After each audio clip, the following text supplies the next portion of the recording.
नमस्कार शेतकरी मित्रांनो, आज शेळ्यांकडे ड्युटी आहे. शेळ्या चारायला आलो. लहान लहान पिल्लं पण आणलेत शेळ्यांची. त्याच्यामुळे जंगलात जायचं नाही. आज जंगलामध्ये फार भीती आहे आणि जंगल दाट असल्यामुळं बारकाले पिल्लं कुठं पण असे अडचणीमध्ये नेता येते नाही. अवघड काम आहे.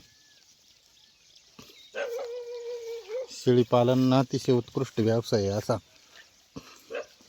ज्या मुलांना नोकरी नाही अशा मुलांनी आरामशीर असा व्यवसाय केला पाहिजे का जेणेकरून एकटा माणूस कमीत कमी 20, 25, 30 शेळ्या बकरं पाळू शकतो आणि स्वतःचा त्याच्यामधून उदरनिर्वाह करू शकतो. अतिशय छान असा व्यवसाय आहे शेळी पालन. एक गाई पाळण्यापेक्षा 20 शेळ्या एकटा माणूस सांभाळू शकतो. गायांना कसं जागेवर चारा घालावा लागतो.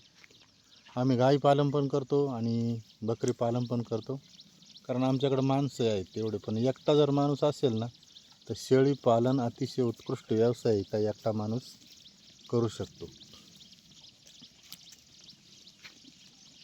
अतिशय सुंदर असा व्यवसाय शेळी पालन का जेणेकरून आता नोकरीचं काय नुसतं आमिष दाखवलं जातं, जाहिराती केल्या जातात आणि सरकारचं पोट भरलं जातं. सरकार फक्त विद्यार्थ्यांना एवढी फी भरा तेवढी फी भरा आणि मोठमोठ्या परीक्षांचा पेपर फुटले जातात आणि विद्यार्थ्यांना नुसतं नोकरीच्या नावाखाली वर्षानुवर्ष घासावं लागते. त्याच्यापेक्षा असा एखादा व्यवसाय केला ना, तुम्ही व्यवसाय करून नोकरीचा शोध घेऊ शकता का जेणेकरून तुमचा उदरनिर्वाह पण होईल आणि नोकरीचा शोध पण घेता येईल. असं एक उदाहरण आहे बा. बघा, ज्याला जे जमल ते केलं पाहिजे म्हणतात ना. प्रत्येकाला काय सगळ्या गोष्टी जमत नसतात, पण आमच्याकडं रान आहे असं चारायला शेळ्या वगैरे नाही का.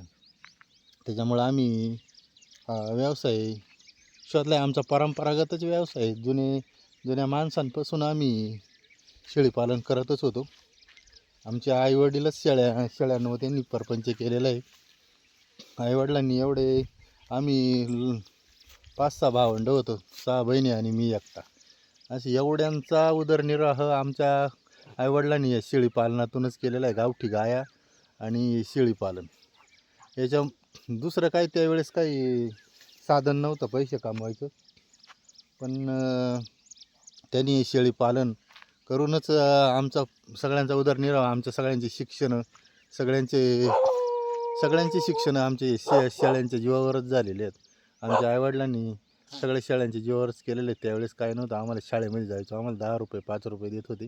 10-20 पैशापासून आम्ही शाळेत जात होतो. त्यावेळेस म्हणायचे ना ते गारीगार 10 पैशाला 20 पैशाला होती. त्यावेळेस आम्हाला 50 रुपये कधी पाहायला भेटले नाही. 50ची नोटसुद्धा आम्हाला 10-20 रुपये 10 रुपये फार तर द्यायचे आम्ही तिघांमध्ये. आम्हाला एवढी गरीब परिस्थितीतून त्यावेळेस काय मला वाटतं 30 रुपयाला बोकड विकत होता. किती मोठा असला तर 30, 40, 50 रुपयाला एक बोकड विकायचं. अशा परिस्थितीतून परपंच करून आमच्या आईवडिलांनी एवढी शेती वगैरे घेतली आणि आमचं सगळा उदरनिर्वाह त्याच्यावर केलेला आहे.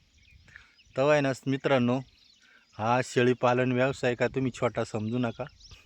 भरपूर त्याच्यामधून काहीतरी माणसाची स्वप्न पूर्ण होऊ शकतात. चला तर भेटू पुढच्या व्हिडिओमध्ये. तोपर्यंत टाटा, बाय बाय.